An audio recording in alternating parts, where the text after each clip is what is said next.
Welcome to another night of true crime stories to fall asleep to. Before we begin, let us know in the comments where you're watching from, and don't forget to like and subscribe so you never miss a case. Case 1: The killing of Ken Rex McElroy. Skidmore, Missouri, July 10, 1981. Ken Rex McElroy was known throughout the small town of Skidmore as a bully, a thief, and a violent man who seemed untouchable. For decades, McElroy had terrorized the town. He had been indicted 21 times but never served a day in prison. Witnesses often refused to testify against him, scared of retaliation. He was suspected in arsons, assaults, thefts, and even rape. He shot one man in the stomach with a shotgun over a land dispute, and later, the town grocer, Ernest Bowenkamp, after a disagreement involving McElroy's daughter and stolen candy. Bowenkamp survived, but the shooting was the last straw for many in the community. Despite being convicted for the shooting, McElroy was released on bond and was seen later with a rifle in his truck, parked outside the local tavern, smirking. The town of Skidmore, tired and terrified, held a meeting at the American Legion Hall. Over 60 townspeople attended. McElroy had become a symbol of lawlessness, and people believed that the law would never protect him. Later that same day, McElroy sat in his pickup truck on Main Street with his wife, Trina. He was preparing to leave when he was surrounded by a crowd of townspeople. According to Trina, he was shot multiple times by at least one person. She was unharmed. Not a single person in the town would say he pulled the trigger. The FBI and local authorities investigated, but no one came forward. It was as if the town collectively decided to erase the man who had haunted them for years. No charges were ever filed. No one was arrested. The murder of Ken Rex McElroy remains officially unsolved, but few in Skidmore wanted it solved. His killing became a story not just of justice denied, but of a community pushed to its limit. To this day, residents still refuse to talk about what happened that summer day. And Ken Rex McElroy, the man who once ruled the town through fear, vanished in silence at the hands of a crowd who had nothing left to lose. ChatGPT said. Case 2: The tragic story of Sylvia Likens. Indianapolis, Indiana, October 1965. Sylvia Likens was just 16 years old when her life came to a brutal and senseless end. The daughter of carnival workers, Sylvia and her sister Jenny were left in the care of a woman named Gertrude Banisiewski while their parents traveled for work. Gertrude, a mother of 7 living in poverty, agreed to take in the girls for $20 a week. But that arrangement quickly became a nightmare. At first, things seemed fine, but when the payments from Sylvia's parents came late, Gertrude's attitude shifted. She began to take her frustrations out on Sylvia. What started as verbal abuse escalated into slaps and beatings. Over time, it turned into something far darker. Gertrude's own children and even some neighborhood kids joined in the abuse. Sylvia was blamed for things she didn't do. She was denied food, accused of being promiscuous, and punished for imagined offenses. They burned her with cigarettes. They carved words into her stomach. They made her bathe in scalding water and locked her in the basement. She wasn't just tortured, she was humiliated. And no one stopped it. Jenny, her sister, was too afraid to intervene. A few people noticed Sylvia's bruises and injuries.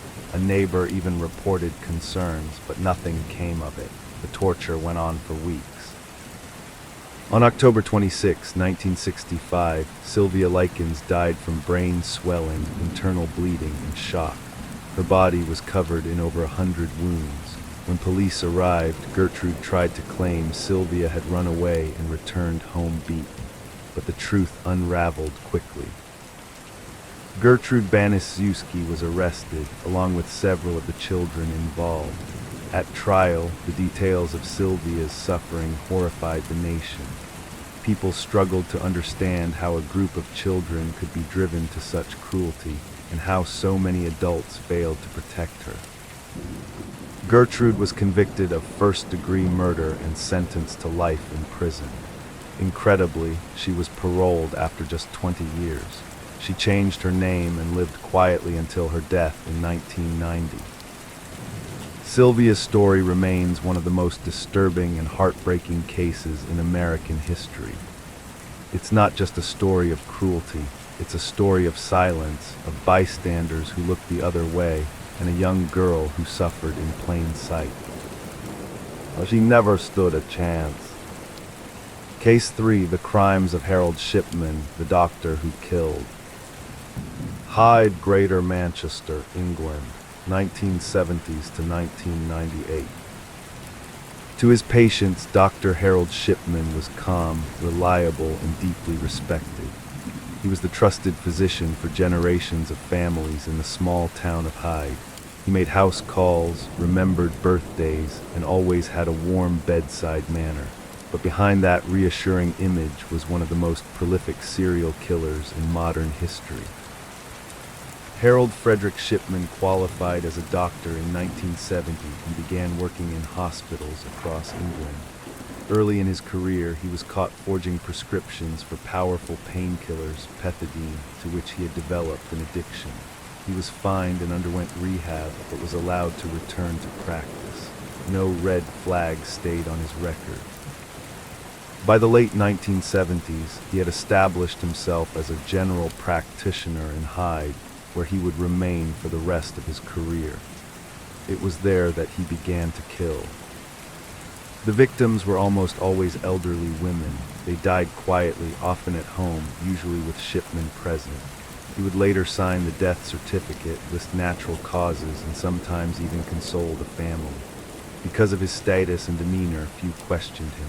Families trusted his word. Death seemed sad but unremarkable. After all, the victims were old. It made sense. But a few people started to notice strange patterns. One local undertaker was the first to raise concerns. He saw that many of Shipman's patients died sitting up, fully clothed, and seemed too healthy to have passed suddenly. A colleague doctor also noticed that the rate of death among Shipman's patients was unusually high. Yet when authorities were informed in 1998, they found no concrete evidence to pursue an investigation. The alarm faded. That is, until the death of Kathleen Grundy. Kathleen was a vibrant, active 81-year-old woman and a former mayor of Hyde. She had recently visited Shipman for a routine blood test. The next day, she was found dead in her home. Shipman had been the last to see her. He signed her death certificate, stating she died of old age. But something didn't sit right with her daughter, Angela Woodruff, a solicitor. Just before her death, Kathleen had allegedly updated her will, cutting out her children and leaving nearly £400,000 to Dr. Shipman. Angela knew it had to be forged. Her mother would never have done that. She went to the police. Kathleen's body was exhumed, and toxicology reports found a lethal dose of diamorphine, medical heroin, used for terminal cancer patients. Shipman had killed her. It was the thread that unraveled everything. A full investigation began. Authorities looked at medical records, death certificates, and cremation forms. They found disturbing patterns. Too many of his patients had died under suspiciously similar circumstances. Many were cremated, removing all physical evidence. In total, Shipman was eventually linked to the murders of at least 215 people. Some estimates go as high as 250 or more. All were killed with overdoses of diamorphine. Many had visited him for minor complaints. Most were alone when they died, and all of them trusted him. During his trial in 2000, Shipman was found guilty of 15 counts of murder and one of forgery. He showed no emotion throughout the proceedings. He offered no explanation. He never confessed. He was sentenced to life in prison without parole. On January 13, 2004, Harold Shipman was found hanging in his prison cell. He had taken his own life the day before his 58th birthday. His death ended the case, but not the questions. Why did he do it? He had no clear motive. He didn't seem to enjoy pain. He didn't gain money in most cases. Some believe it was about control, about playing God. Others think it was a psychological compulsion. No one really knows. His crimes changed the medical system in the UK forever. The way doctors record deaths, prescribe drugs, and process cremation documents was overhauled. New safeguards were put in place, but for the families of his victims, the damage had already been done. They had trusted him with the lives of their loved ones, and he used that trust to kill. For over 2 decades, Harold Shipman practiced medicine by day and committed silent, calculated murders behind closed doors. His victims were not found in back alleys or crime scenes. They died in their living rooms quietly with no suspicion until it was too late. Case 4, the Krugersdorp killings, the devout cult that turned deadly. Krugersdorp, South Africa, 2012 to 2016. It began quietly, a string of seemingly unconnected deaths in the small South African mining town of Krugersdorp. At first glance, none of the victims appeared related, but over the span of 4 years, more than 11 people were brutally murdered. Stabbings, shootings, staged robberies, each one masked as random or opportunistic. But behind the veil of coincidence was one of the most bizarre, calculated killing sprees in South Africa's modern criminal history. A trail of blood left by a religiously obsessed group known as Electus per Deus, Latin for chosen by God. At the center of it all was Cecilia Stain, a self-proclaimed former Satanist turned Christian warrior. She claimed to be the bride of Satan who had escaped from a powerful occult network. She said she was hunted by demons and dark forces, needing protection and constant care. Around her formed a tight circle of loyal followers, most of them drawn in from a local church group. Cecilia was charismatic, manipulative, and frighteningly persuasive. She surrounded herself with people who believed they were on a divine mission to defeat evil through any means necessary. These weren't your typical cultists. Many were seemingly ordinary individuals, a school teacher, a bookkeeper, a psychologist, a few housewives. But once under Cecilia's influence, they became convinced that the world was infested with demonic forces, and only they had the right to cleanse it. In 2012, the group splintered from their church and began forming plans. At first, their actions were subtle, faking spiritual attacks, pretending to be poisoned, creating staged threats to gain sympathy and money. But paranoia and a thirst for power soon escalated their agenda. The first killing came in 2012. Reginald Ben Dixon, a 75-year-old man found murdered in his home. At the time, the crime was attributed to a break-in gone wrong. Then in 2015, another death, Pastor Reginald Gertzy stabbed to death in his Johannesburg home. Again, no suspects, no clear link, but behind the scenes, Electus per Deus was building its kill list. By 2016, the murders had turned ritualistic.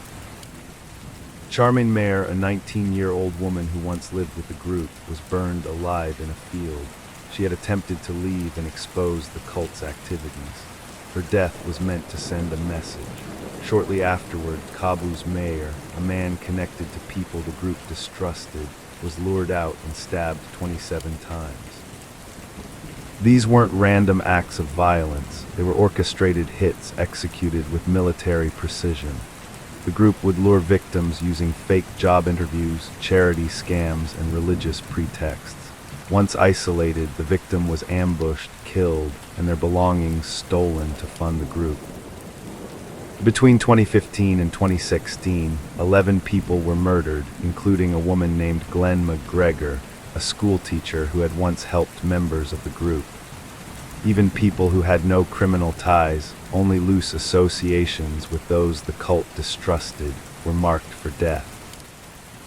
But it was the sloppiness of greed that finally unraveled them. The group began using the credit cards of their victims. CCTV footage placed members near the crime scenes. Phones pinged off towers at suspicious times, and then came the confession.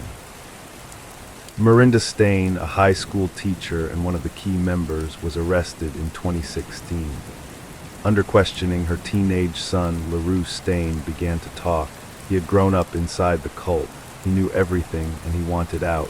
His testimony was devastating.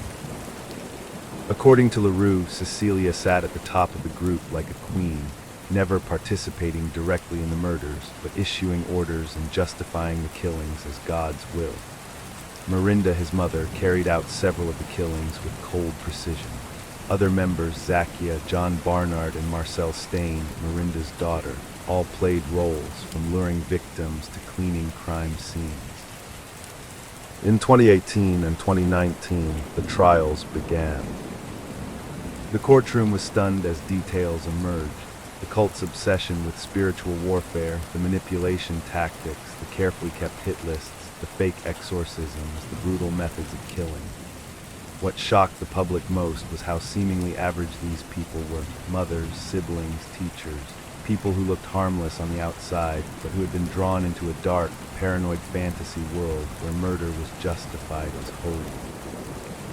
In the end, Cecilia Stain was convicted of multiple murders and given several life sentences. So were Marinda Stain and her children. Others received lengthy prison terms. The case gripped South Africa for years.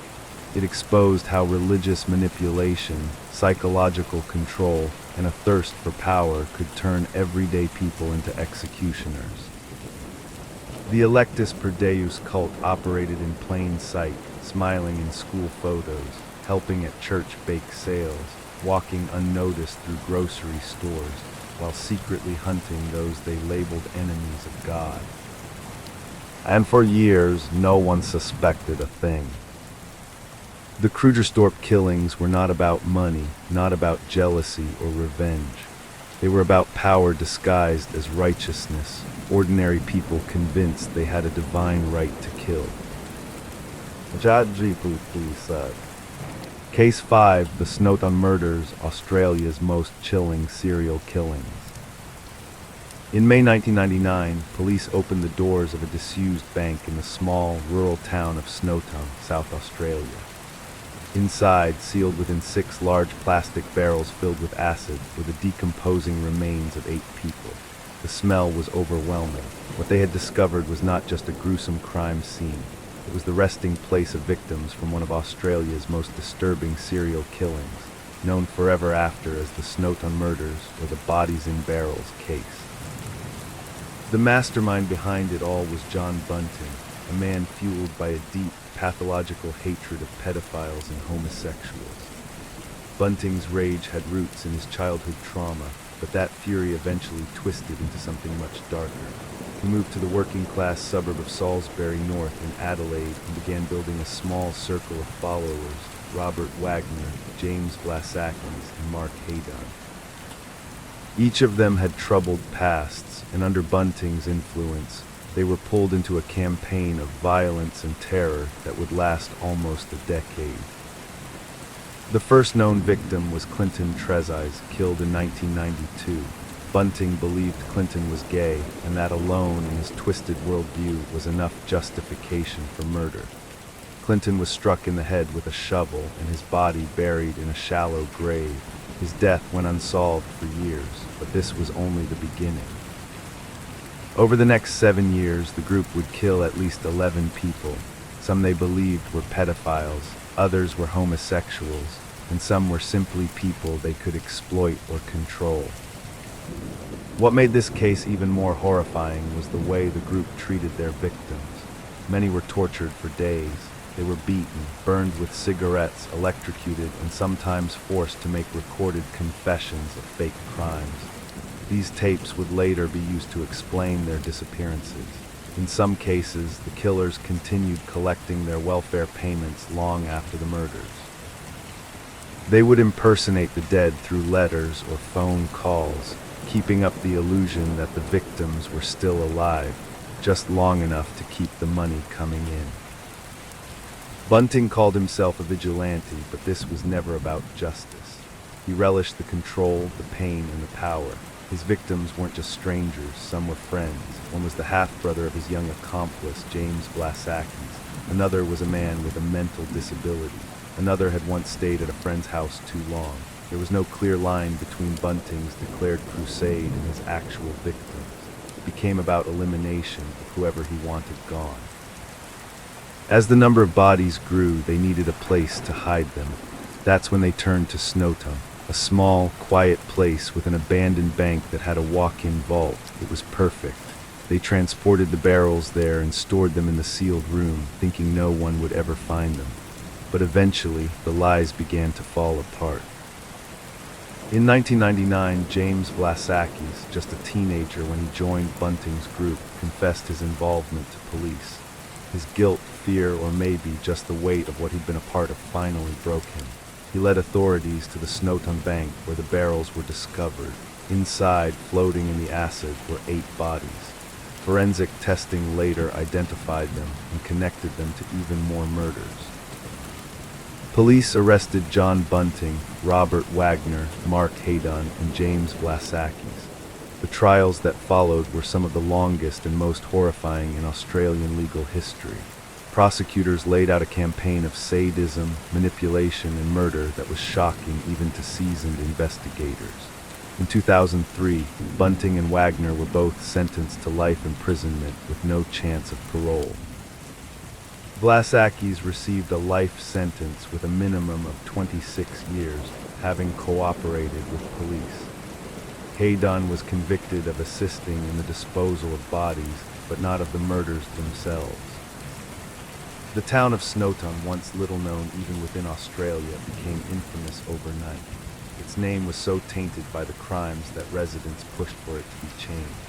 The bank building was eventually demolished. Even now, decades later, the memory of what was found inside that vault lingers. It wasn't just the brutality that shocked people. It was how ordinary the killers seemed. They were neighbors, friends, family, and for years they murdered without anyone knowing. Not because they were careful, but because no one suspected evil on such a scale, carried out in such an organized and methodical way. The Snowtown murders weren't about sudden bursts of violence. They were slow, deliberate, cold, motivated by a distorted sense of justice, corrupted by greed and cruelty, and protected by a silence that lasted far too long. When the vault was opened, it didn't just reveal bodies. It revealed a darkness that had existed in plain sight. Case 6, the disappearance and death of Annie Le, a Yale tragedy. On September 8, 2009, 24-year-old Annie Le, a promising doctoral student at Yale University, walked into the university's medical research facility at 10 Amistad Street. She scanned her ID badge at 10:00 a.m. Surveillance footage confirmed she entered the building, but there was no footage of her ever leaving. That was the last time she was seen alive. Annie was a brilliant and driven student working toward a PhD in pharmacology. She had emigrated from Vietnam as a child and grown up in California, where she had excelled in school and earned a full scholarship to Yale. She was known for her ambition and infectious smile. At the time of her disappearance, she was just 5 days away from marrying her college sweetheart, Jonathan Wadowski, a graduate student at Columbia. When Annie didn't return home that evening, concern quickly escalated. Her wallet, phone, keys, and ID were all found in her office. Only her engagement ring was missing. There was no sign of a struggle, no forced entry, and seemingly no trace of her in or around the lab. The lab building had a secure access system with cameras at each entrance. It was one of the most secure facilities on Yale's campus, used for advanced biomedical research and housing hazardous materials. The investigation began immediately. The FBI, Yale Police, New Haven Police, and Connecticut State Police were all involved. More than 100 law enforcement personnel searched the building, floor by floor, using bloodhounds and thermal imaging. Investigators combed through hours of surveillance footage. Friends, co-workers, and lab staff were interviewed. At first, no one suspected foul play. Some speculated she may have gotten cold feet before her wedding. Others feared she'd been abducted, but the evidence was thin until traces of blood were found in a ceiling tile inside a basement wall cavity. As investigators pulled apart the walls, they discovered a horrific scene. On September 13, 5 days after she vanished, Anila's body was found stuffed inside a wall in the lab building's basement. She had been brutally beaten and strangled to death. Her body was hidden in a crawl space, her clothing torn, and there were indications she had fought back fiercely. The entire building, which had been under near constant surveillance, had become her tomb. Suspicion quickly turned towards someone who had access to the building, someone who wouldn't appear suspicious going in and out. Attention focused on Raymond Clark III, a 24-year-old lab technician who worked in the same building.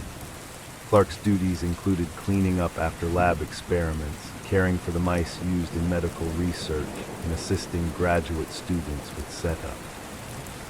To outsiders, Clark seemed quiet and unremarkable, but coworkers described him as controlling and aggressive, especially toward women in the lab.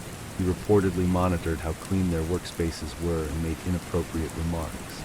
Annie had clashed with him before about lab procedures. Investigators began examining Clark's movements the day Annie disappeared. They found he had changed his clothes shortly after her arrival and wiped down areas of the lab. A DNA sample from under Annie's fingernails matched Clark's. On September 17, Clark was arrested and charged with Anila's murder. He initially pleaded not guilty, but later accepted a plea deal. In 2011, he was sentenced to 44 years in prison without the possibility of parole. The case shocked the academic world. How could such a brutal act happen in a place so prestigious, so secure? The building had over 75 surveillance cameras and required ID access at every turn, yet none of it had prevented a murder. Anila's death wasn't random, it was personal. A moment of rage, jealousy, or control had ended her life in a place she had come to learn, grow, and build a future. At her funeral, her fiancé sat silently in the front row. They had been set to marry on the day her body was found.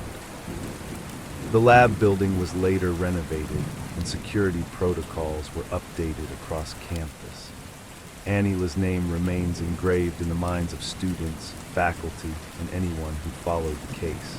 Her story became a grim reminder that no amount of privilege or protection can fully guard against the danger that sometimes hides behind familiar faces. Case 7, the Long Island Serial Killer, a decade of dread on Gilgo Beach. On the morning of May 1, 2010, 24-year-old Shannon Gilbert, a young woman working as an escort, made a frantic 911 call from the gated Oak Beach community on Long Island, New York. "They're trying to kill me," she cried into the phone. She ran from house to house, knocking on doors, screaming for help. Then she vanished into the marshland, barefoot and terrified. Police dismissed it as a mental breakdown or a drug-induced panic. But in searching for Shannon, they found something far more disturbing. 7 months later, in December 2010, officers searching along Ocean Parkway discovered the skeletal remains of 4 women, wrapped in burlap and dumped in the brush just yards from the road. All had worked in the sex trade and advertised their services online. None were Shannon Gilbert. Their bodies were found within days of each other and placed closely together, suggesting the work of a serial killer. The case exploded into national headlines. Over the next year, more remains were discovered. In total, the partial or full remains of 11 individuals were found along a stretch of Gilgo Beach.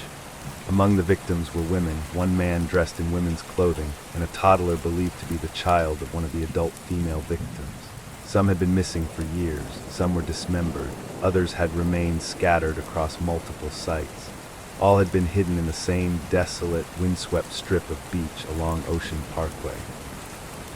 Still, Shannon Gilbert was missing. In December 2011, her body was finally found a mile east of where the other victims were located, in a swampy area. Police initially ruled her death accidental, claiming she ran into the marsh in a state of paranoia and drowned, but her family never believed that. An independent autopsy found signs of possible strangulation. Many now believe she may have been the first victim, or the one whose disappearance finally exposed the killer's trail. The case of the Long Island serial killer, or LISK, became one of the most infamous unsolved serial murder investigations in modern U.S. history. For over a decade, the case languished.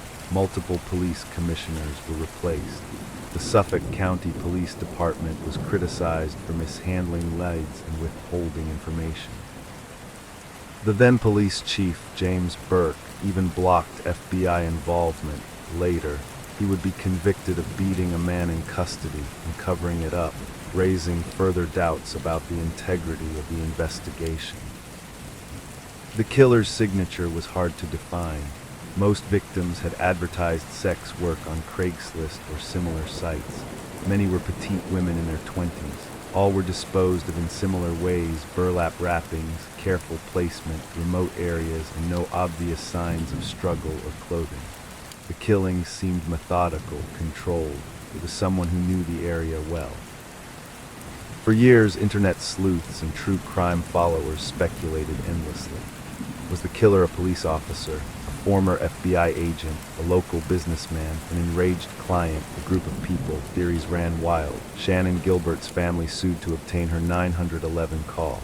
When it was finally released in 2022, it only deepened the mystery. She had screamed for help for over 20 minutes. Why didn't anyone respond in time? Then, in 2023, a major breakthrough. Using new forensic genealogy techniques, investigators identified a suspect, Rex Heuermann, a 59-year-old architect living in Massapequa Park, just a short drive from the beach. He was a married father of two who worked in Manhattan, commuting daily while living a seemingly normal life. He had no criminal history, but police had been watching him for months. His DNA matched evidence left on some of the victims. Burner phone records, online searches, and surveillance tied him to the crimes. In July 2023, he was arrested and charged with the murders of 3 of the Gilgo 4. He was later named the prime suspect in a fourth. The arrest shocked the community. Heuermann had lived in the area for decades, unnoticed. He had used burner phones to contact victims, conducted disturbing internet searches, and even kept trophies, according to investigators. His own wife and children were reportedly out of town during the murders. But even with Heuermann's arrest, the case isn't over. There are still 7 victims officially connected to the Long Island investigation whose deaths remain unsolved. Some predate the Gilgo 4, others were found in different locations. Did one killer murder them all, or are there multiple killers at work, their trails overlapping on the same lonely stretch of beach? Today, the Gilgo Beach murders remain one of the most haunting examples of how evil can hide in plain sight. For over a decade, a serial killer stalked vulnerable women, using the anonymity of the internet, the isolation of the shoreline, and the blind spots in law enforcement to commit unspeakable crimes. Shannon Gilbert's desperate final moments led to the discovery of a mass grave and the unmasking of one of the most elusive killers in recent memory. But for many families, justice still waits. Case 8, the Chicago Tylenol murders, a poisoner in plain sight. It started without warning in the fall of 1982. On the morning of September 29, 12-year-old Mary Kellerman of Elk Grove Village, Illinois, woke up feeling sick. Her parents gave her 1 extra-strength Tylenol capsule to help with the symptoms. Within hours, she was dead. That same day, 27-year-old Adam Janus, a postal worker from nearby Arlington Heights, also took Tylenol for what he thought was a cold. He collapsed and died shortly after arriving home. His family, gathered in shock and grief, didn't know the tragedy wasn't over. Later that evening, Adam's brother Stanley and sister-in-law Teresa, while mourning at the house, both took Tylenol as well. Both of them collapsed. Stanley died that day. Teresa died 2 days later. By the time the third death occurred, doctors, pharmacists, and police realized this wasn't a coincidence. Something was terribly wrong. As word spread and panic mounted, 3 more deaths occurred. Mary McFarland, 31, in Elmhurst, Paula Prince, 35, a flight attendant in Chicago, and Mary Riener, 27, who had just given birth. Each of them had taken Tylenol shortly before collapsing. Each of them had purchased it from different stores around the Chicago metropolitan area, and all had taken extra-strength Tylenol capsules, one of the most popular over-the-counter pain relievers in the U.S. Tests confirmed the unthinkable. The capsules had been laced with potassium cyanide, a deadly poison that kills in minutes, causing the body's cells to suffocate due to lack of oxygen. Investigators and medical examiners discovered the cyanide levels were so high in some capsules that they could have killed several people with just one dose. The FBI, local law enforcement, and even the FDA launched a massive investigation. Panic swept across Chicago. Stores pulled Tylenol from their shelves. The manufacturer, Johnson & Johnson, issued an immediate recall of more than 31 million bottles, a loss of more than $100 million. They urged people not to take Tylenol in capsule form, and they set up hotlines and offered replacements. But the question remained, who did this and how? The prevailing theory was that the killer or killers had gone into retail stores and tampered with bottles already on the shelves. Back then, medication bottles didn't have the tamper-proof seals or blister packs we take for granted today. A person could simply open the bottle, insert poison capsules, and close it again without detection. Despite the massive manhunt, no one was ever arrested or charged for the murder. Dozens of lives went nowhere, false confessions poured in. At one point, a man named James William Lewis sent a letter to Johnson & Johnson demanding $1 million to stop the killing. He was eventually convicted of extortion and served time in prison, but authorities could never tie him definitively to the actual poison. He remained a suspect for years, but no direct evidence ever emerged. The case remained open, one of the most shocking acts of domestic terrorism in U.S. history. What terrified the public even more was how random and untraceable it all seemed. There was no clear motive, no pattern, just a handful of deadly pills slipped into circulation, striking at complete strangers without warning. The Tylenol murders not only shook the nation, they changed it. As a result of the killings, sweeping changes were made to the way over-the-counter medications were manufactured and sold. Tamper-evident seals, foil wrapping, and locked blister packs became standard. Laws were passed making tampering with consumer products a federal offense. Johnson & Johnson, initially rocked by the crisis, was ultimately praised for its transparency and quick response, a rare example of corporate crisis management that prioritized public safety over profits. But the killer was never caught. Over the decades, new technologies were applied to the evidence. Suspects were re-examined. In 2023, James Lewis, the extortionist and longtime person of interest, died at age 76, taking whatever secrets he had to the grave. While police stated they had no definitive proof he was the killer, he remained the name most often linked to the case in the public imagination.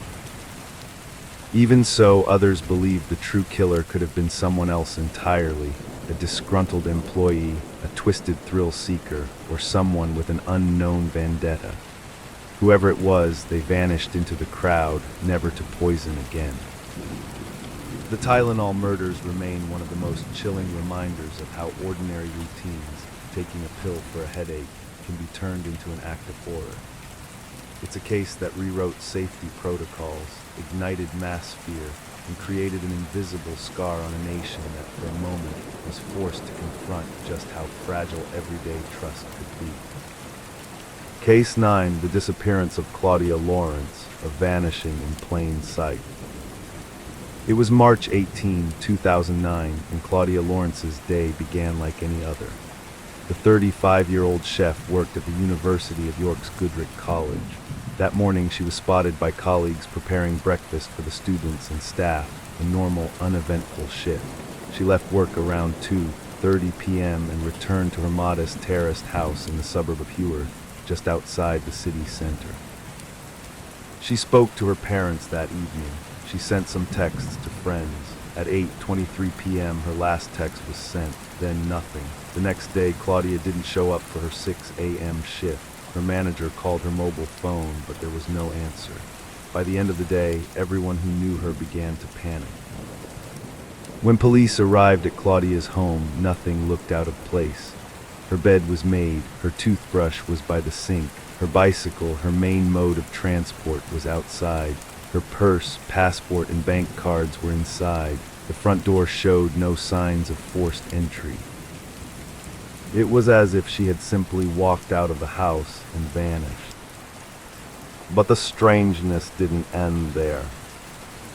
CCTV footage from nearby caught an unidentified figure around 5:40 a.m. on the morning of March 19, the day she failed to show up to work. The person was never identified, and though the footage was grainy, it looked as though they were walking toward Claudia's street. Police believed she might have left home early for work that day and encountered someone along her route. The case became one of the UK's most high-profile missing persons investigations. Claudia's father, Peter Lawrence, became a vocal advocate for families of the missing, campaigning for legal reforms that would allow families to manage affairs like mortgages and bills when someone vanishes. As the weeks turned into months, police began digging deeper into Claudia's personal life. She had no known enemies, no history of mental illness, and nothing in her house indicated she planned to leave. But investigators learned she had several relationships, some of them with married men, and that she tended to keep her private life quiet, even from close friends. The press jumped on this, painting Claudia as secretive, and the investigation shifted its tone. Police suggested she may have met someone she knew the night she disappeared, someone who had reason to silence her. In 2013, the case was handed to a new unit, North Yorkshire Police's Major Crime Unit, and the investigation was reclassified as a suspected murder. Forensic teams re-examined Claudia's home and her phone records. A number of people were arrested in 2015 and 2016, including several men known to Claudia, but no charges were ever filed. Her phone had remained off since the night she disappeared. No bank activity, no passport use. It was as if Claudia had been plucked from her life without a trace. Not even a confirmed sighting has ever emerged. Police believe she likely died shortly after leaving her house on the morning of March 19, and that her body was disposed of somewhere in the rural outskirts of York. In 2021, a new search effort took place in nearby sand, hut, and gravel pits. Divers combed through the waters, forensic teams examined the woods, but again, nothing. Her father passed away in 2021, never knowing what happened to his daughter. He had tirelessly campaigned for answers for over a decade, maintaining hope that one day the truth would emerge. The case continues to haunt the people of York. A woman who followed a routine, who maintained close ties with her family, who was cautious and deliberate in how she lived, somehow vanished without leaving any clear evidence behind. The disappearance of Claudia Lawrence isn't just an unsolved mystery. It's a wound in the fabric of a quiet community, a constant reminder that even in the most ordinary of lives, darkness can still find a way in. Case 10, the kidnapping and murder of Sherry Rasmussen, a cold case cracked after 2 decades. On the morning of February 24, 1986, in a quiet Los Angeles neighborhood, a man named Nels Rasmussen became worried when his daughter, Sherry, didn't show up for work. She was a bright, accomplished 29-year-old nursing director at Glendale Adventist Medical Center, recently married and deeply respected by her colleagues. Her husband, John Rutan, had left early for work that morning and hadn't heard from her either. When he arrived home that evening, he found a devastating scene. Sherry's lifeless body was lying on the living room floor. She had been brutally beaten and shot 3 times in the chest. Furniture was overturned, a porcelain vase shattered, and signs of struggle were everywhere. It looked like a botched robbery. The only item noticeably missing was the couple's marriage certificate. The Lapt quickly concluded that the murder was the result of a home invasion. They believed Sherry had surprised a burglar, possibly two, and that the situation had escalated fatally. Despite inconsistencies in the scene, like the lack of forced entry and the brutality of the assault, detectives pursued the burglary theory, following leads that ultimately went nowhere. Nels Rasmussen, however, had doubts from the start. He repeatedly told detectives that he suspected one person, a female Lapt officer named Stephanie Lazarus. Stephanie had dated Sherry's husband, John, years earlier. Their relationship was casual, but Lazarus had been unable to move on. Even after John and Sherry married, Stephanie continued to insert herself into his life. She once showed up uninvited at his office, distraught over the marriage. In another incident, she visited Sherry at the hospital where she worked, warning her to back off and making veiled threats.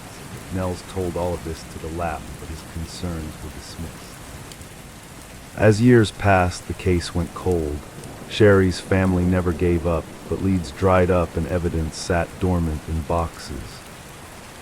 Then, more than 2 decades later, in 2009, a new team of detectives revisited the Rasmussen file as part of a cold case review. This time, they approached it differently. They started with the DNA. Back in 1986, the science of DNA analysis was in its infancy, but a bite mark on Sherry's arm had been swabbed and preserved. In 2004, the DNA was finally tested and confirmed the presence of a female attacker, an extremely rare profile in home invasion murders. Now detectives had the DNA of a woman and a list of everyone interviewed back then. One name stood out: Stephanie Lazarus. By this point, she had risen to the rank of detective in the Lapt and was working in the art theft unit. Her name had been barely mentioned in the original report, despite the clear personal connection. The new investigators were careful not to alert her. They followed her discreetly and collected a discarded coffee cup from a trash can. It provided the sample they needed. It was a match. The DNA on the bite mark belonged to Stephanie Lazarus. Detectives crafted an undercover sting, asking her to assist in an unrelated case. Once they had her in an interview room, they confronted her. She denied everything, but her calm began to crack when they laid out the evidence, the DNA, the motive, the jealousy. In 2012, more than 25 years after the murder, Stephanie Lazarus was convicted of first-degree murder and sentenced to 27 years to life in prison. The case sent shockwaves through the Lapt and the public. A serving police officer had murdered the wife of her ex-boyfriend and gone undetected for decades, even as she continued to wear the badge. What made the case even more chilling was how close it came to being buried forever, how the original theory of a robbery had allowed a killer to walk free. Sherry's parents, who had never stopped believing in her innocence or questioning the official story, finally got justice, but only after decades of persistence. The Rasmussen case is now studied as an example of how cognitive bias and internal politics can steer an investigation away from the truth, and how sometimes the killer is hiding in plain sight, even behind a badge. Case 11, the disappearance and murder of Cyan O'Callaghan, caught by GPS. Cyan O'Callaghan was 22 years old, vibrant, and full of life. On the night of March 18, 2011, she left a nightclub in Swindon, England, after a night out with friends. It was around 2:50 a.m. She was slightly tipsy but coherent. She told friends she was walking home, a short, familiar route. She never made it.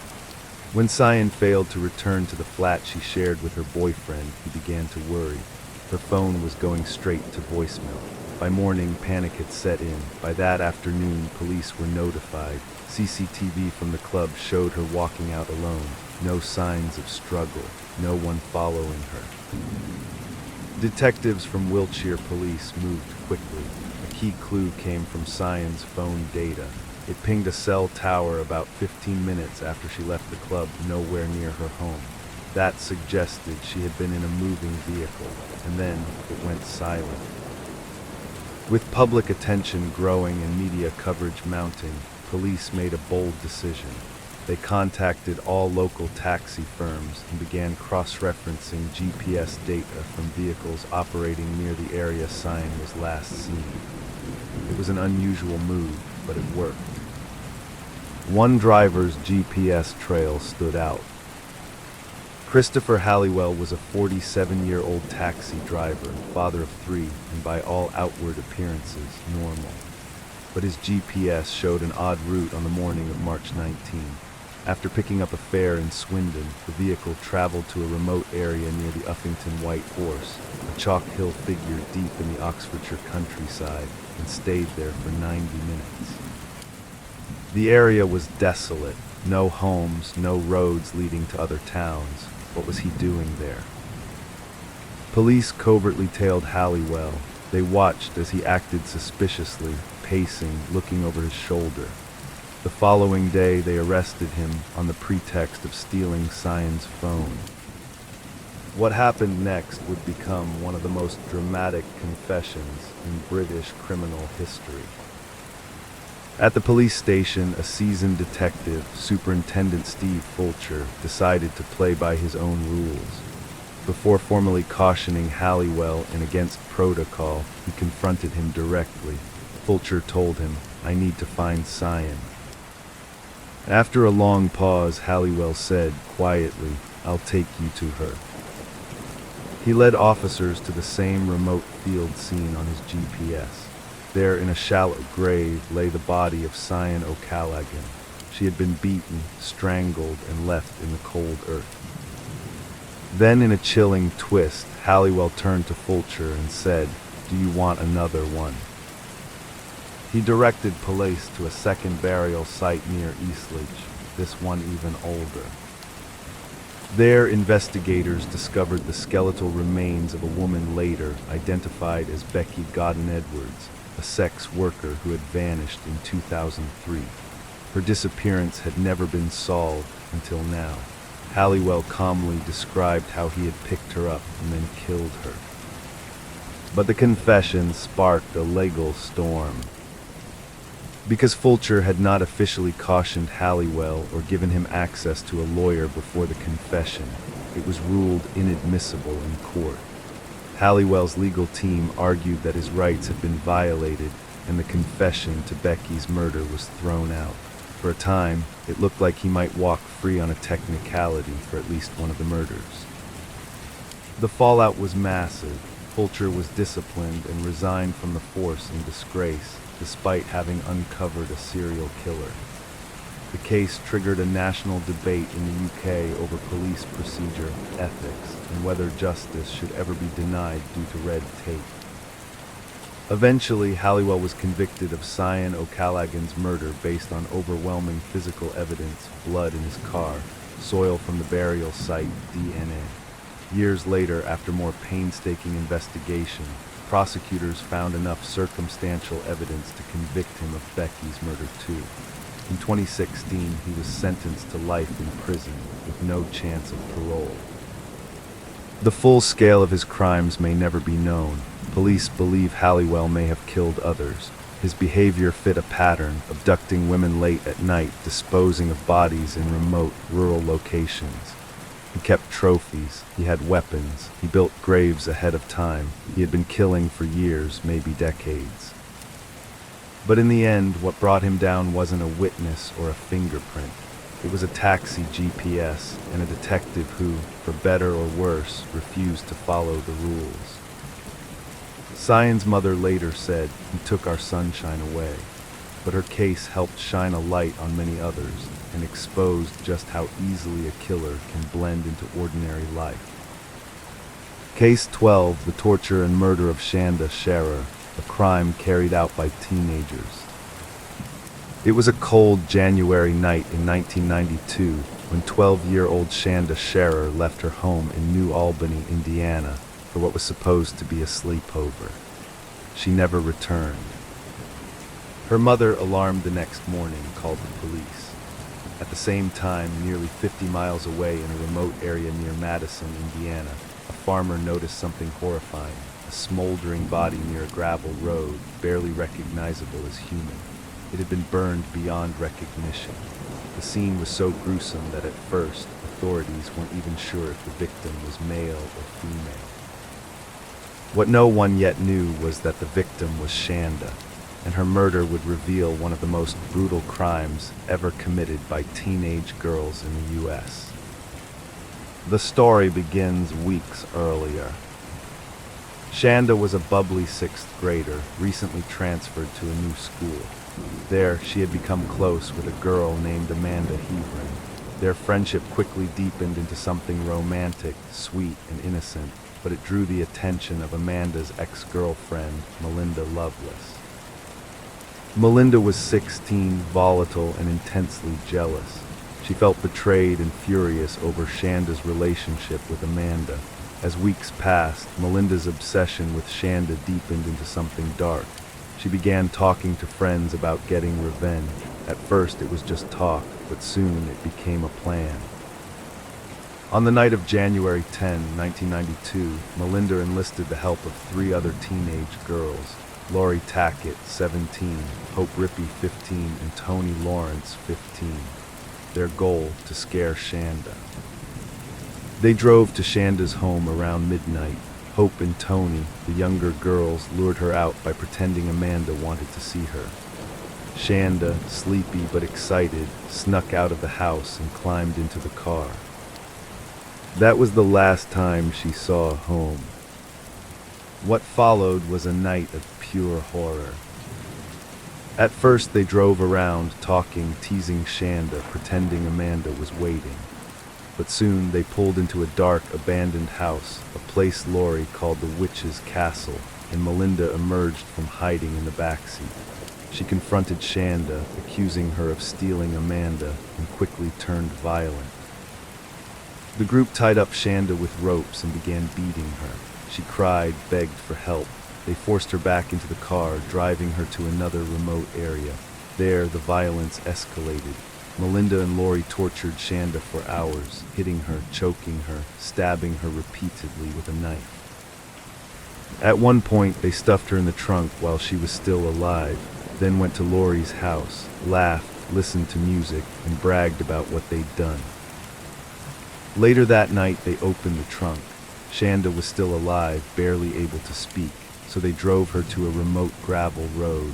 There, as the sun was rising, they wrapped her in a blanket, doused her in gasoline, and set her on fire. One of the girls later admitted hearing her scream through the flames. The girls then went to McDonald's for breakfast. Hours later, as news of the burnt body spread, panic set in. Tony Lawrence, overwhelmed with guilt, confessed everything to her parents. The story unraveled fast. All 4 girls were arrested within days. Each told horrifying versions of the same truth. The community and the nation was stunned. How could 4 teenage girls carry out such a sadistic murder? What had driven them to such evil? There was no abuse, no mental illness severe enough to explain it away. Just rage, jealousy, and pure cruelty taken to its worst imaginable extreme. Because of their ages, none of the girls faced the death penalty. Melinda and Lori received 60-year sentences. Hope was sentenced to 60 years as well, later reduced. Tony, who had played the least active role and had come forward first, received 20 years. Shanda's parents were left with an unfillable void. Her mother, Jackie Vaught, campaigned for juvenile justice reform. Years later, in an act of unimaginable grace, she forgave Melinda and even met with her in prison. But nothing could undo what was done. A 12-year-old girl was tortured and burned alive, not by strangers, but by peers. Teenagers, caught in a spiral of jealousy and cruelty, turned a childish feud into an unspeakable tragedy. The murder of Shanda Sharer remains one of the most haunting cases of adolescent violence in modern history, a grim reminder that evil doesn't always wear the face of an adult. Case 13, the murder of Gurley Chu Hassankoff, a tale of lies, cults, and a mysterious doctor. Albuquerque, New Mexico, September 1999. Gurley Chu Hassankoff was a kind-hearted, soft-spoken woman originally from Malaysia. She had moved to the United States after marrying a charming man she had met while working in a bank, a man named Diazian Hassankoff. He was intelligent, confident, and told her he was a brilliant doctor. According to him, he had advanced degrees in thoracic surgery and genetics. He claimed to be involved in cutting-edge cancer research and even said he was dying of leukemia. But none of it was true. Diazian wasn't a doctor. He never held a medical degree. He was a fraud, a con man with a long trail of lies behind him. He peddled fake cancer treatments and promised miracle cures to desperate patients, charging them thousands of dollars for worthless injections. And over time, his charming persona revealed something darker. He was controlling, manipulative, and increasingly dangerous. Gurley had grown terrified of him. By 1999, she had left Diazian, moved into her own apartment, and filed for divorce. She also confided in co-workers and police that she feared for her life. She believed Diazian might kill her. She was right. On the morning of September 9, 1999, Gurley failed to show up for work at the Bank of America branch where she was employed. It was completely out of character. Her co-workers immediately called the police. When officers arrived at her apartment, they found her car parked outside, but Gurley was gone. Inside the apartment, there were signs of a struggle, blood stains, chunks of hair, and strange patches of carpet that appeared to have been cleaned or cut out. But Gurley herself was missing. As the investigation began, all signs pointed to Diazian. But the story that unraveled was far stranger than anyone could have predicted. Diazian had vanished shortly after Gurley disappeared, but he hadn't acted alone. Investigators soon discovered he had been living with another woman, a woman named Linda Henning.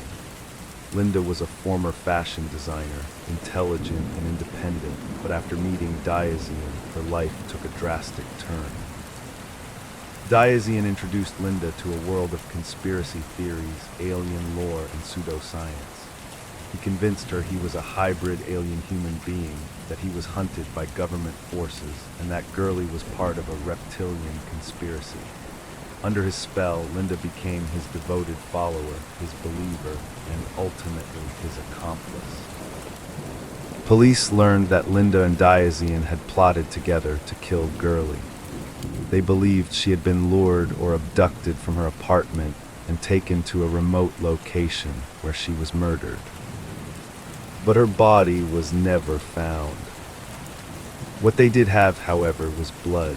Gurley's blood was discovered in Diazian's home, in Linda's garage, and on clothing recovered from multiple locations. There was also blood from an unknown male, suspected to be a man named Bill Miller, another fringe believer who may have helped. Despite the lack of a body, prosecutors moved forward with the case. In 2002, Linda Henning went to trial. Her defense argued she had been manipulated by Diazian, mentally broken and under his control, but the jury didn't buy it.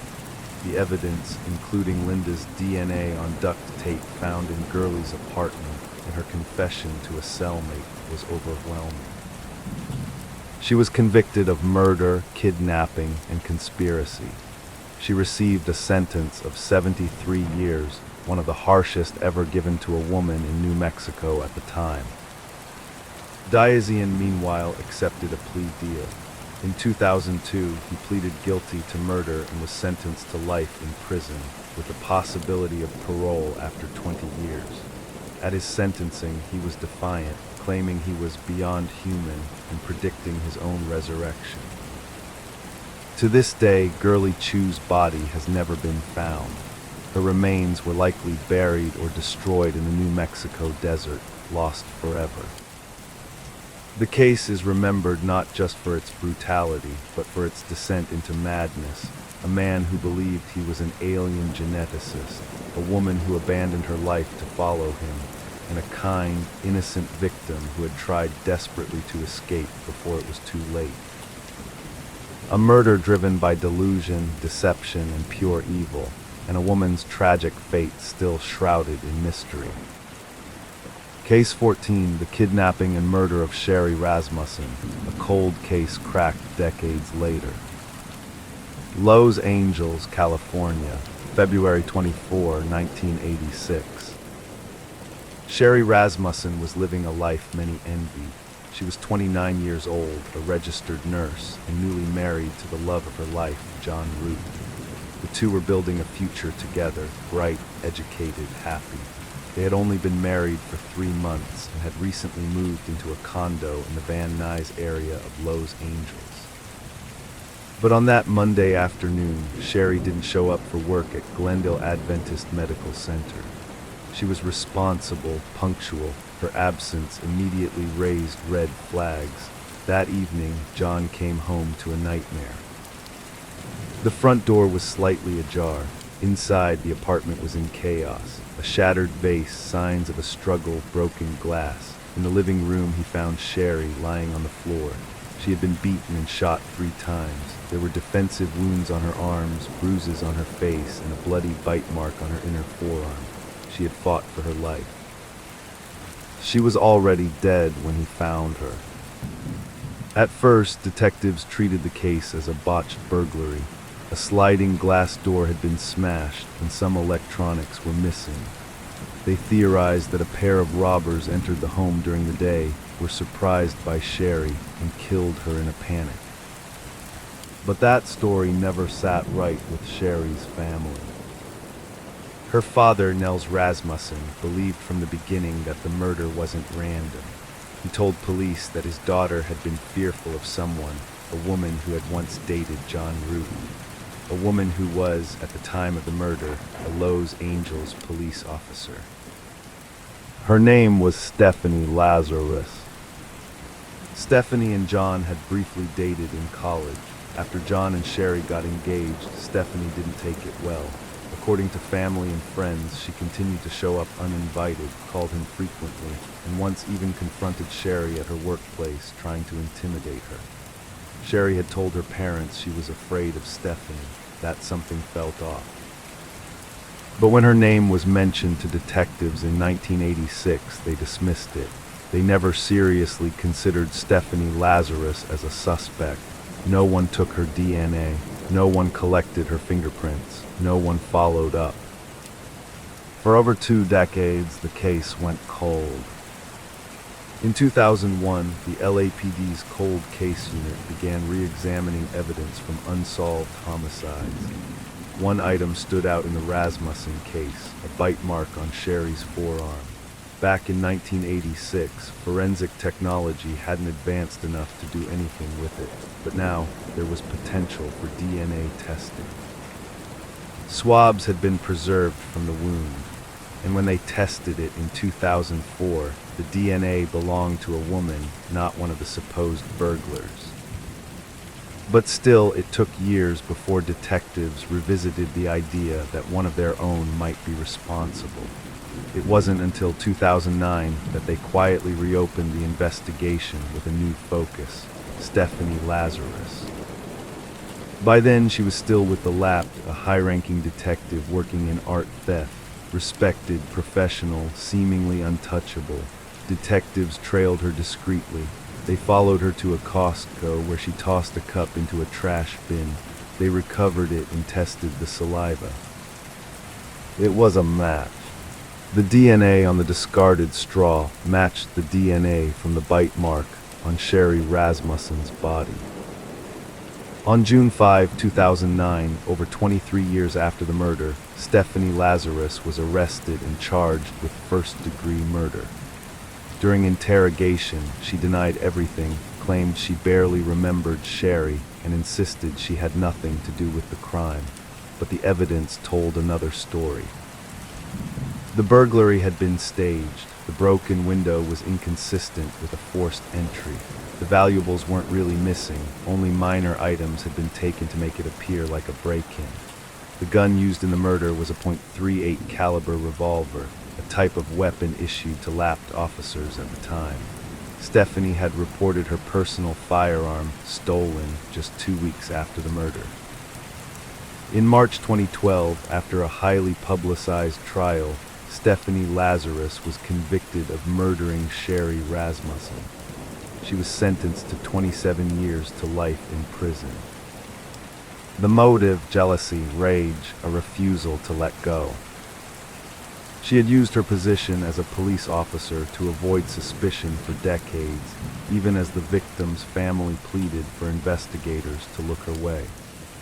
Her access to case files and her knowledge of investigative techniques helped her stay ahead of the investigation until DNA caught up with her. The Sherry Rasmussen case is now seen as one of the most chilling examples of justice delayed. A brutal murder hidden behind a badge, a family forced to wait 23 years for the truth, and a reminder that sometimes the killer isn't a stranger. It's someone close, someone with power, someone who should have been protecting others, not destroying lives. Case 15, the mysterious death of Kendrick Johnson, Valdosta, Georgia, 2013. January 11, 2013. It was supposed to be an ordinary day at Lowndes High School in Valdosta, Georgia. Students were returning from the winter holidays, settling back into classes. Among them was 17-year-old Kendrick Johnson, a quiet, athletic student known for his love of sports and calm demeanor. That afternoon, Kendrick was seen on surveillance footage walking down the hallway alone, entering the gymnasium. It would be the last time anyone saw him alive. The next morning, his body was discovered in the old gym, inside a vertical rolled-up wrestling mat head first, his feet sticking out of the top. He was found by students who had climbed onto the mats looking for equipment. What they found instead was horrifying. Kendrick's body was lodged upside down inside the mat, a pool of blood dried beneath him on the floor. His face was bloated, discolored. His eyes were swollen shut, and blood was coming from his mouth and nose. He had been in that position for nearly 24 hours. Authorities were called immediately. The official explanation came swiftly: accidental death. According to the Lowndes County Sheriff's Office, Kendrick had dropped one of his gym shoes into the center of a vertically stored mat, and in an effort to retrieve it, had climbed up and reached in head first, becoming trapped and suffocating over time. They reasoned that the mats were stored upright, standing on their ends, and Kendrick, being slim, could have slipped inside. When he became stuck upside down, he couldn't breathe. His body was essentially crushed by gravity. They ruled it a tragic accident. But Kendrick's family never accepted that explanation, and as more details emerged, more questions followed. First, the positioning of Kendrick's body was strange. His shoulders were wider than the rolled mat's opening. Would he really have voluntarily gone in head first, risking being stuck just to retrieve a shoe? His family argued no. Then came the shoes themselves. One sneaker was found inside the mat, near Kendrick's feet, clean, with no blood on it. Another pair of shoes, unrelated to Kendrick, was found nearby, and a small amount of blood was discovered on the gym wall, a sample that never led to an identified source. Surveillance footage was released to show Kendrick entering the gym, but there were time gaps, missing frames, and cameras that appeared to stop working at crucial moments. None of the footage showed him entering the mat area. This only added to the family's suspicions. An autopsy was conducted. The initial results supported the theory of positional asphyxia, that Kendrick had suffocated due to being upside down for hours. But when the Johnson family had his body exhumed for a second autopsy by an independent pathologist, the findings told a different story. The second autopsy revealed that Kendrick had suffered blunt force trauma to the right side of his neck. The pathologist concluded the injury was consistent with being struck by an object, possibly a dumbbell, and ruled the cause of death as non-accidental blunt force trauma. Suddenly, the accidental death theory was under fire. The Johnsons believed their son had been murdered and that a cover-up was underway. Rumors began to swirl about two brothers, students at the same school, whose father was an FBI agent. One of them had allegedly fought with Kendrick in the past.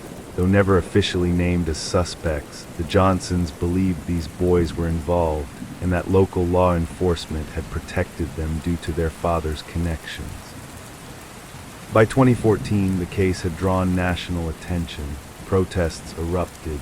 Civil rights leaders like Reverend Al Sharpton spoke publicly about Kendrick's death, calling for justice. The Department of Justice opened an investigation into the case. But in 2016, after nearly 3 years, the DOJ announced they were closing the case. They found insufficient evidence to pursue federal criminal charges. The Johnson family was devastated. Still, they did not give up. In 2018, they filed a $100 million wrongful death lawsuit, accusing dozens of individuals, students, school officials, law enforcement of participating in or covering up Kendrick's murder. But the case was eventually dismissed. Then in 2021, the Lowndes County Sheriff's Office reopened the case after receiving new documents from federal investigators. Hopes were briefly reignited, but in early 2022, the sheriff again concluded that Kendrick's death had been an accident, citing lack of evidence for homicide. The Johnsons have now had their son exhumed 3 times, each time hoping for closure, each time faced with conflicting answers. Over a decade has passed.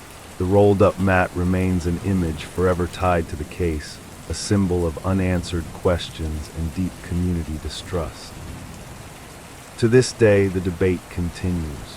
Was it a tragic accident, a fluke that took the life of a promising young man in the blink of an eye? Or was Kendrick Johnson murdered, his death concealed beneath layers of institutional protection and apathy? No charges have ever been filed. And Kendrick's family continues to fight, not just for justice, but for the truth. Case 16, the disappearance and death of Annie Burgesson, Prestwick, Scotland, 2005. Annie Burgesson was 30 years old, born in Sweden, fluent in several languages, and known for her gentle and inquisitive nature. She had spent her early adult years traveling, working abroad, and immersing herself in other cultures. In the fall of 2005, she was living in Edinburgh, Scotland. She had moved there only a few months earlier, drawn by the history, the language, and her desire for new beginnings. She kept in regular touch with her family back home, especially her mother. She wasn't depressed, she wasn't sick, there were no signs that anything was wrong. Until suddenly there were. On November 3rd, 2005, Annie showed up at her gym to cancel her membership. She had paid for the month, but told the staff she was leaving. She seemed nervous, slightly rushed. Her usually neat appearance was noticeably disheveled. When asked if she was going back to Sweden, she answered vaguely, saying she wasn't sure. That night, she made a few calls. Some were unanswered. One of her closest friends later said Annie sounded agitated. She didn't want to talk long. She hung up quickly. The next morning, on November 4th, Annie's body washed up on Prestwick Beach, about 80 miles from Edinburgh. She was found face down in the sand, fully clothed, with her bag nearby. The Scottish police declared her death a suicide almost immediately. They said she must have walked into the sea alone, unseen, unnoticed, and let the waves take her. But the facts didn't add up, not then, not now. For starters, Prestwick was not a place Annie had ever mentioned visiting. There was no clear reason she would have gone there. She had no friends or family nearby, no events, no plans. She had bought a one-way train ticket that day from Edinburgh to Prestwick Airport as if she were going to fly somewhere, but no flight had been booked, no luggage was checked in, no boarding pass was ever issued in her name. It was as if she had traveled to an airport with no intention of flying. Security footage from Prestwick Airport shows Annie arriving around 3:15 p.m. The footage is blurry and grainy. Her hair appears messy, almost wet. Her movement seems hurried, erratic. She's seen entering the bathroom for a short time, then exiting and heading toward the beach, alone. A few hours later, her body was found. But the autopsy raised even more questions. Though her death was officially ruled as drowning, the pathologist noted bruising on her arms and hands, signs of a possible struggle. Her face had pressure marks. There were red marks on her neck. One pathologist who reviewed the photos later said they looked consistent with manual strangulation, not drowning. And then there was her hair. When Annie's body was returned to Sweden for burial, her family was shocked. Her once long, thick blonde hair, her signature, was almost gone. Her scalp had been roughly shaved, as if for an autopsy, but not professionally, and the missing hair had not been returned with her body. The family was never given a reason. Annie's mother, Guja, became relentless in seeking answers. She hired private investigators, requested documents, reviewed CCTV footage, and spoke to witnesses. One witness, a taxi driver, claimed he saw Annie arguing with two men outside Prestwick Airport that afternoon. Another local reported seeing a woman matching Annie's description being followed near the beach. None of these lies were ever pursued seriously by authorities. To the police, the case was closed, a sad but simple suicide. But to her family and many independent investigators, it felt like something was being buried. One theory proposed that Annie may have stumbled into something she shouldn't have. Prestwick Airport had been named in reports connected to CIA rendition flights, covert operations, where detainees were transferred secretly across borders after 9/11. Some believe Annie may have seen or learned something while at the airport or earlier and been silenced. There was no hard evidence of this.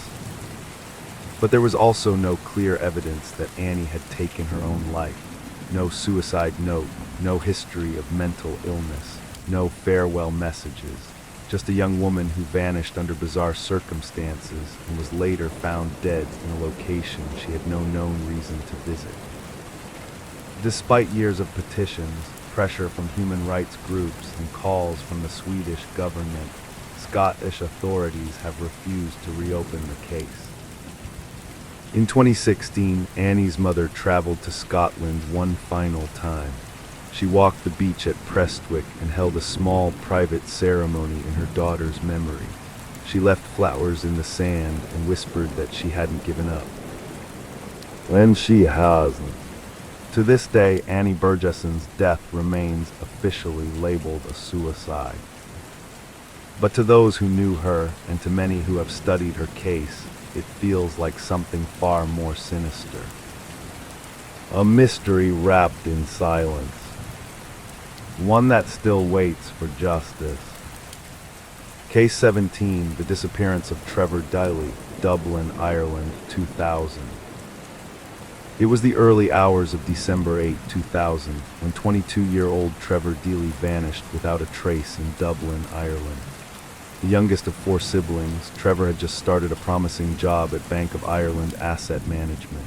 He was quiet, kind, and dependable, the type of person you'd never expect to simply vanish. Yet that's exactly what happened, and 2 decades later, his fate is still a haunting mystery. That night, Dublin was experiencing one of its worst storms of the season. Rain poured in sheets, wind howled through the city. It was the kind of night when most people stayed inside except Trevor. It was his company's Christmas party, and he didn't want to miss it. He joined colleagues for drinks at a local club and left sometime after 3:00 a.m. There were no signs of distress, no arguments, and nothing unusual. He said goodbye to friends and began the long walk back to his apartment in the suburb of Ballsbridge, a route he'd taken many times before. But instead of heading straight home, Trevor made a detour. Around 3:35 a.m., he arrived at his office. He told a coworker, one of the few who had stayed behind late, that he needed to grab an umbrella and some things from his desk. Security footage captured him entering and exiting the building. Everything seemed calm, routine. But outside the office, something unusual was caught on camera. Roughly 30 minutes before Trevor arrived, a man in dark clothing was seen standing outside the office gates, lingering in the rain, alone, motionless, just watching. When Trevor arrived, the man briefly vanished from the frame. Then, about a minute after Trevor left the building at 4:03 a.m., the man reappeared and followed behind him at a distance. That was the last confirmed sighting of Trevor Deely. The final known footage places him walking along Haddington Road at 4:14 a.m. The shadowy figure from earlier is seen behind him. Neither man is ever seen again. When Trevor didn't show up for work later that morning, it wasn't immediately cause for alarm. He'd been at a late-night party, after all. Maybe he'd overslept. But by that evening, his family and friends knew something was wrong. He wasn't answering his phone. His apartment hadn't been touched. His wallet and keys were missing, but nothing else seemed disturbed. The police began a search. Rivers were dredged, canals were drained, fields, forests, alleyways, all combed over. Hundreds of posters with Trevor's face were plastered across Dublin. Interpol was even alerted in case he had left the country, but no credible leads ever emerged. What puzzled investigators, and still does, is the complete lack of physical evidence. Trevor didn't vanish in a remote location. He was in a city on a main road at a time when at least some traffic should have passed. Yet no one came forward, no witnesses reported anything, no car accidents, no body, nothing. As the months stretched into years, theories began to take hold. Some believed Trevor may have slipped into the River Dodder, which runs near his walking route, and drowned, swept away by the storm. But extensive searches found no trace of him. Others thought he may have been the victim of a random attack or even a planned ambush. Some speculated he had stumbled upon something he shouldn't have, or that he was being watched that night for reasons unknown. The man in black, caught on surveillance, became the center of the mystery. Who was he? Why had he been outside the office in a storm before Trevor arrived? And why did he follow him? In 2017, 17 years after the disappearance, police received a tip that Trevor's body might be buried in a wooded area in Chapelizod on the outskirts of Dublin. A full-scale excavation began, lasting over a month. Cadaver dogs were brought in.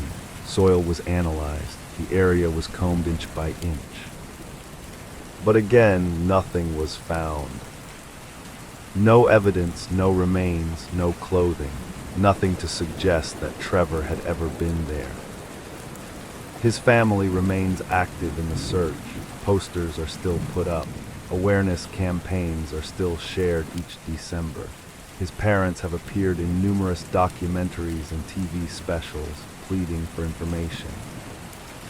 The most haunting part of the case may be its ordinariness. A man walking home from a party. A quiet detour to the office. A stranger in the night. And then silence. There were no screams, no witnesses, no obvious signs of foul play. Just 22 minutes of security footage and a missing man. To this day, Trevor Deely's disappearance remains one of Ireland's most enduring unsolved mysteries, a case frozen in time, still waiting for answers. Case 18, the double life and death of Dr. John Schneeberger, Canada, 1992-2000.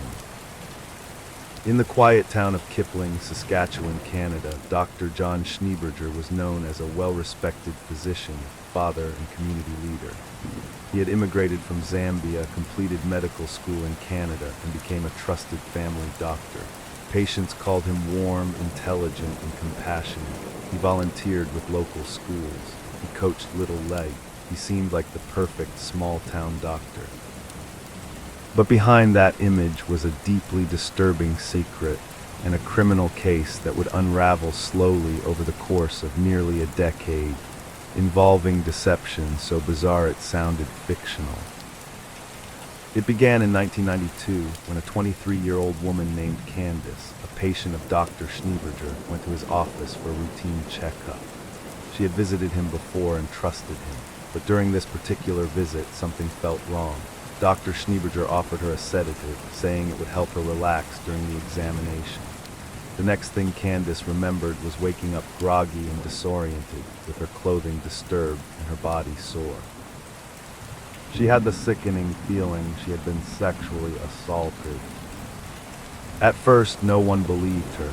Dr. Schneeberger was a pillar of the community. Her claims were dismissed as a misunderstanding, but Candace persisted and filed a police report. A rape kit confirmed the presence of semen, and the police obtained a blood sample from Schneeberger for DNA comparison. The results were clear. The DNA from the crime scene didn't match his. The case was dropped. Candace was devastated. She knew what had happened to her. She knew it was him, but science seemed to say otherwise. Except it wasn't science that failed, it was sabotage. For the next 5 years, Candace refused to give up. In an extraordinary act of courage, she hired a private investigator who broke into Schneeberger's car to collect DNA from a hair follicle and lip balm he'd used. When those samples were tested, they matched the semen found during the rape kit. It was only then, after nearly 6 years, that the police took a second look. Under pressure, authorities ordered a second blood test, this time under strict supervision. Once again, unbelievably, the DNA did not match. It seemed impossible. The man was standing right in front of them. There was physical evidence from the scene, but the blood tests kept saying he was innocent. That was when one forensic technician noticed something strange about the way Schneeberger's blood sample behaved in the test tube. It separated differently than normal blood. They began to suspect that he had somehow tampered with his own body. A court order followed. This time, doctors were called in to examine Schneeberger's arm more carefully, and what they discovered defied logic. John Schneeberger had surgically implanted a plastic tube inside his own arm, filled with someone else's blood. Whenever the police drew blood for testing, he would subtly guide the needle into the implanted tube, which gave false samples that weren't his. It was a level of deception so elaborate and disturbing that investigators could hardly believe it. He had tricked forensic science itself, not once, but multiple times. When confronted with the discovery, Schneeberger's lies quickly unraveled. It was revealed that the blood inside the tube belonged to one of his patients. And then, as the investigation deepened, more horrific details emerged. Schneeberger's stepdaughter came forward. She was just 15 when she said he began drugging and sexually assaulting her. Her testimony was confirmed by evidence, including videotapes he had made himself. What had started as one victim's word had grown into the exposure of a serial predator. In 1999, Schneeberger was arrested and charged with multiple counts of sexual assault, administering a noxious substance, and obstruction of justice. During the trial, the prosecution laid out in chilling detail how he had abused his medical position to prey on vulnerable victims, and then gone to nearly unimaginable lengths to escape justice. In 2000, he was found guilty and sentenced to 6 years in prison.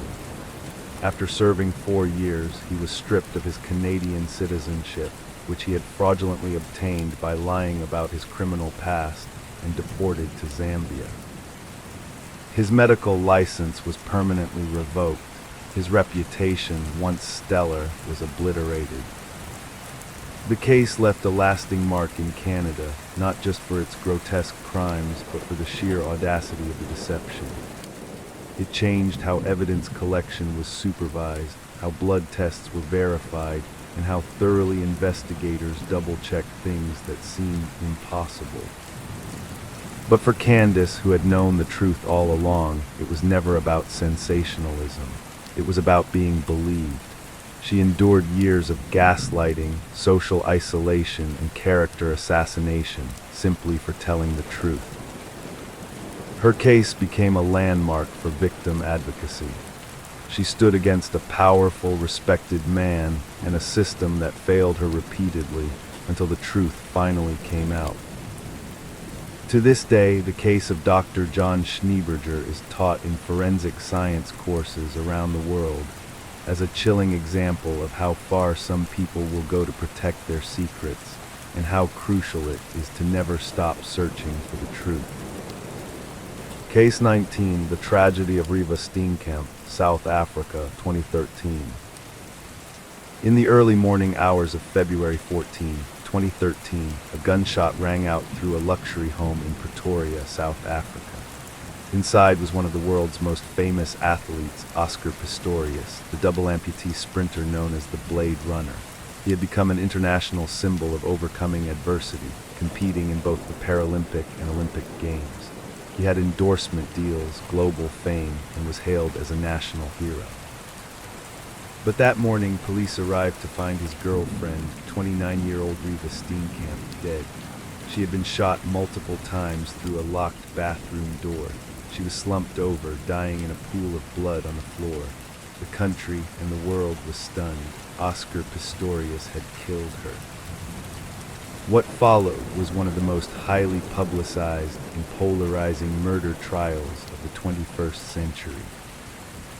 Riva Steenkamp wasn't just a footnote to Pistorius's fame. She was a rising star in her own right, a law graduate, model, and vocal advocate against gender-based violence in South Africa. She was intelligent, articulate, and charismatic, using her growing platform to speak out about women's rights and domestic abuse, a bitter irony given how her life would end.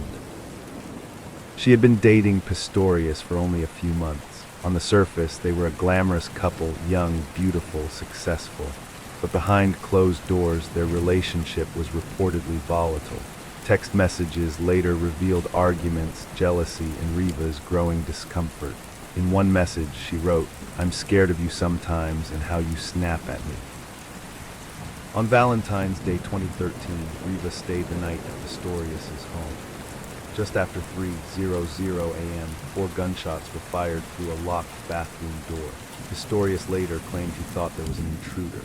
He said he woke in the night, terrified, heard a noise in the bathroom, and believed Riva was still in bed beside him. Acting on instinct, he said, he grabbed his licensed 9 pistol from beneath his bed and fired through the door. But prosecutors told a different story, that the couple had argued that night, and that Riva had locked herself in the bathroom to get away from him. Neighbors testified to hearing shouting before the shots. Forensic experts pointed out inconsistencies in Pistorius's account, like the trajectory of the bullets, the lack of a real break-in, and the fact that Riva was holding her phone in the bathroom, possibly trying to call for help. Pistorius was arrested immediately and charged with murder. What followed was a spectacle, a months-long televised trial that drew comparisons to the O.J. Simpson case. In court, Pistorius wept, vomited, and retched during the reading of autopsy reports. His defense painted him as a paranoid man with a deep fear of crime, a common anxiety in South Africa, who made a tragic, split-second mistake. The prosecution argued that it wasn't fear but anger, that the shots weren't reflexive but deliberate, that it was murder.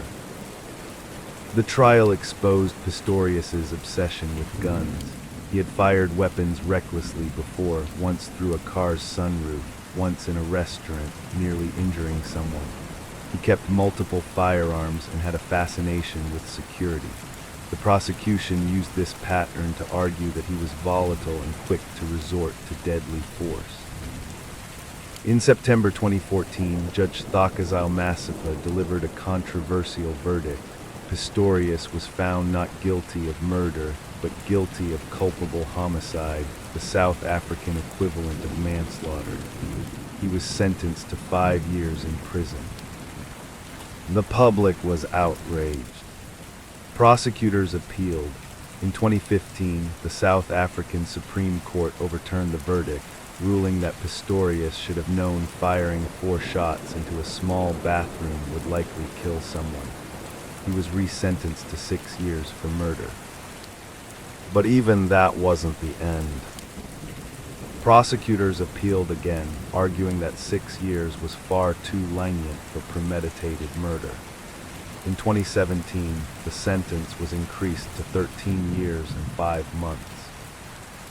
Pistorius served time in a high-security prison, then a specialized facility for disabled inmates. In 2023, after a decade of legal battles and imprisonment, he was released on parole. For Riva's family, the saga has never ended. Her parents have spoken candidly about their grief, their frustration with the justice system, and their mission to keep Riva's memory alive, not as the victim of a famous man, but as an accomplished woman whose life was stolen. Riva was supposed to give a speech at a women's empowerment event the day she died. Her final Instagram post read, "What do you have up your sleeve for your love tomorrow?" She never lived to see it. The tragedy of Riva Steenkamp is a haunting reminder that intimate partner violence can lurk behind the most glittering facades. It happened in the home of a celebrated Olympian. It happened to a woman who stood against violence, and it happened in silence behind a locked bathroom door. Case 20, the disappearance and murder of Anila, Yale University, 2009. On a crisp September morning in 2009, 24-year-old Anila, a Yale University graduate student, walked into a secure research facility on campus and was never seen alive again. Annie was a promising PhD student in pharmacology at the Yale School of Medicine. Born in San Jose, California, to a Vietnamese-American family, she had a brilliant academic record and had been featured in scientific journals. Known for her discipline, kindness, and intelligence, she had dreams of curing diseases and breaking barriers in medical research. She was also just 5 days away from marrying her college sweetheart, Jonathan Wadowski, a graduate student at Columbia. On Tuesday, September 8, 2009, Annie left her apartment early and took a shuttle to Yale's Amistad Street Research Building, a highly secure facility requiring electronic ID access. Surveillance cameras showed her entering the building at 10:00 a.m., but there was no footage of her leaving. That was the first red flag. By the evening, she hadn't returned home, hadn't answered calls or texts, and missed a dress fitting for her wedding. Her fiancé and friends grew worried. On Wednesday, police were notified. Initially, the assumption was that Annie might have left on her own, perhaps cold feet before the wedding, but those who knew her dismissed that idea immediately. She had been excited to get married. She had been preparing her research for publication. Her beloved dog had been left behind. Nothing about her disappearance made sense. The FBI, state police, and campus security quickly launched a full-scale investigation. The building was locked down. Every security badge swiped, every camera angle, every trash bin was scrutinized. More than 150 hours of video footage were reviewed, but no sign of Annie leaving. By the 5th day, suspicion shifted from an accident or voluntary disappearance to something much darker. Then on Sunday, September 13, 2009, the day Annie was supposed to walk down the aisle, authorities discovered a body stuffed inside a wall cavity in the basement of the research center. It was Annie. She had been strangled to death and her body hidden behind a wall in the building's mechanical room. The cause of death, traumatic asphyxiation. She had bruises on her chest and a broken jaw. Her clothes were torn, suggesting a potential sexual assault, though police never officially disclosed whether she was raped. The news shattered the Yale community and horrified the nation. How could someone be murdered in one of the most secure, prestigious institutions in the country, with cameras, ID access, and biometric locks? Attention immediately turned inward. This wasn't a random intruder. It had to be someone who worked inside that building.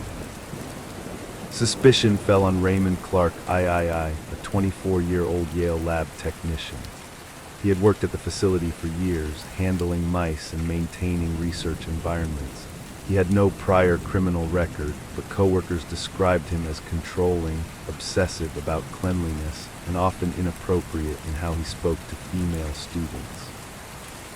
Clark's keycard data showed he had been in the basement the morning Annie disappeared. Surveillance footage captured him leaving the area shortly after Annie entered. He changed his clothes shortly after. When police arrived later that day, he was scrubbing down equipment and himself. Police obtained a warrant to collect his DNA, which matched evidence found on Annie's body and clothing. His arrest was swift and quiet. Days later, Clark was charged with murder. The motive was chillingly simple and personal: control. Clark had reportedly become upset with Annie over lab protocols. He had scolded her in the past for not cleaning up or following his procedures. Investigators theorized that when Annie resisted his authority or rejected him, something in Clark snapped. He attacked her, killed her, and hid her body, all within a matter of minutes. There was no history between them beyond a working relationship. This was not a crime of passion. It was a sudden act of violence in a tightly controlled space, and that's what made it so terrifying. In 2011, rather than face trial, Raymond Clark took a plea deal. He pleaded guilty to murder and attempted sexual assault and was sentenced to 44 years in prison without the possibility of parole. Annie's family was devastated, but they remembered her not for the horror of her death, but for the brilliance of her life. A scholarship fund was established in her name. Her research continued to be cited. Her fiancé never spoke publicly in detail, but he appeared at sentencing, silent and grief-stricken. The tragedy of Annie remains one of the most disturbing crimes in recent Ivy League history. A young woman full of promise, intelligence, and kindness was taken in a place that was supposed to be safe, a laboratory meant for discovery and progress. Instead, it became the site of unthinkable violence.